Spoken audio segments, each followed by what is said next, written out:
Hello दोस्तों, स्वागत है आप सभी का उत्तराखंड की फिर से नई क्लास में। आज हम उत्तराखंड के बारे में बहुत ही महत्वपूर्ण टॉपिक को पढ़ने वाले हैं, क्योंकि इसके बाद ही प्रथम ऐतिहासिक राजवंश कार्तिकेयपुर राजवंश की शुरुआत होगी। ठीक है ना।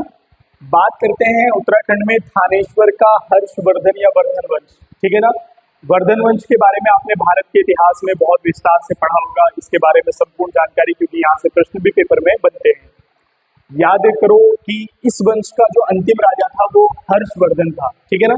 मतलब हर्षवर्धन की मृत्यु के बाद वर्धन वंश का अंत हो गया। ठीक है ना, 647 ईस्वी में। और हर्षकालीन चीनी यात्री उत्तराखंड में आए थे, जिनका नाम था वेनसांग। ठीक है ना। वेनसांग चीनी यात्री हर्षकालीन थे, जो कि उत्तराखंड में आए थे हर्षवर्धन के समय में। ठीक है ना। इसने हिमालय को ब्रह्मपुर या पोलो हिमोपुलो कहा था, और हरिद्वार को माँ यूडो कहा था, और गंगा को महाभद्रा कहा था। ठीक है। ये तो आपको बेसिक जानकारी में जिला सीरीज हरिद्वार में भी बता चुका हूँ। ठीक है ना। बात करते हैं हर्ष के पश्चात मध्य हिमालय। मध्य हिमालय मतलब ये वाला क्षेत्र जिसमें हमारा उत्तराखंड भी आता है, मध्य हिमालय के क्षेत्र में। ठीक है ना।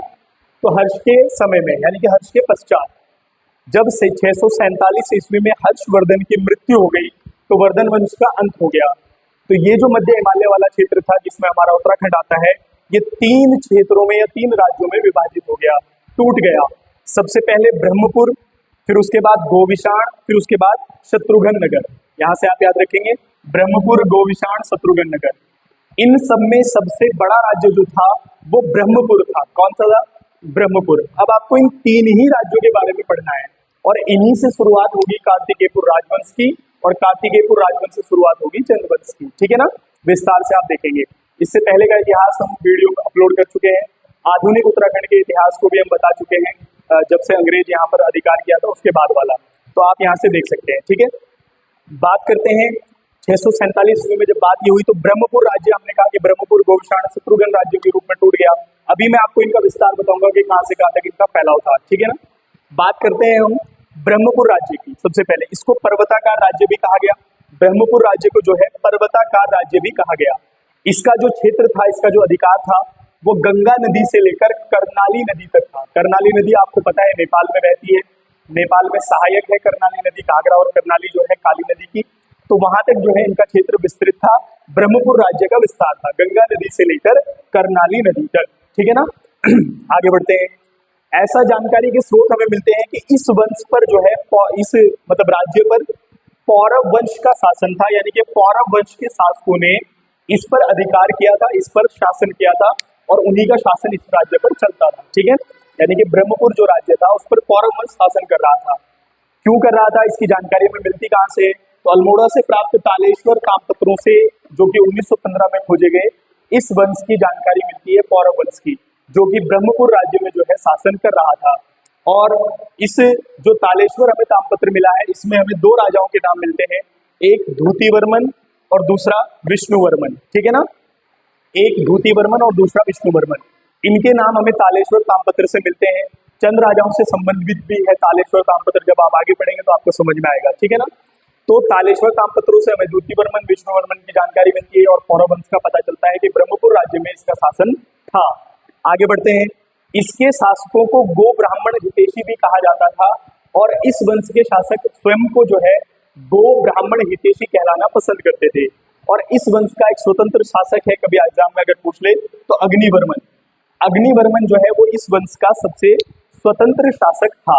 तो ये ब्रह्मपुर राज्य था। ठीक है ना। हर्षवर्धन की मृत्यु के बाद ब्रह्मपुर, गोविशाण, शत्रुघ्न में 3 हिस्सों में टूटा। इनमें सबसे बड़ा ब्रह्मपुर था, जिस पर पौरव वंश के शासकों ने शासन किया। इसके राजाओं के धूतिवर्मन, विष्णुवर्मन और अग्निवर्मन का नाम हमें पता चलता है। ठीक है ना। अब देखना, आगे बढ़ते हैं। आगे बढ़ने पर हम बात करेंगे आपसे गोविशाण राज्य की। किसकी बात करेंगे? गोविशाण राज्य करेंगे। दूसरे राज्य गोविशाण की। गोविशाण की बात करेंगे तो इसका राज्य जो क्षेत्र था वो आप यहाँ से ध्यान रखना है आपने, कि इसका जो विस्तार था गोविशाण राज्य का, अगर हम बात करें पूर्व की, तो पूर्व में जो है पश्चिमी रामगंगा से लेकर, इससे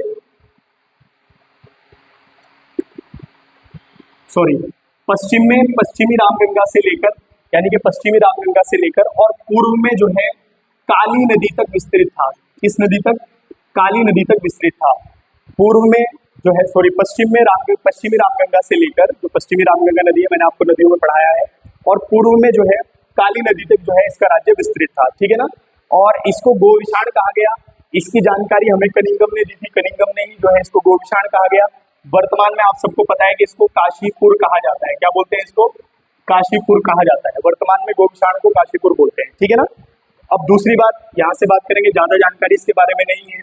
दूसरा अगर हम बात करें शत्रुघ्न राज्य की, तो शत्रुघ्न राज्य के बारे में आप ध्यान रखेंगे कि ये राज्य इसके बारे में कहा जाता है कि इसके पूर्व में जो है वो गंगा नदी बहती थी।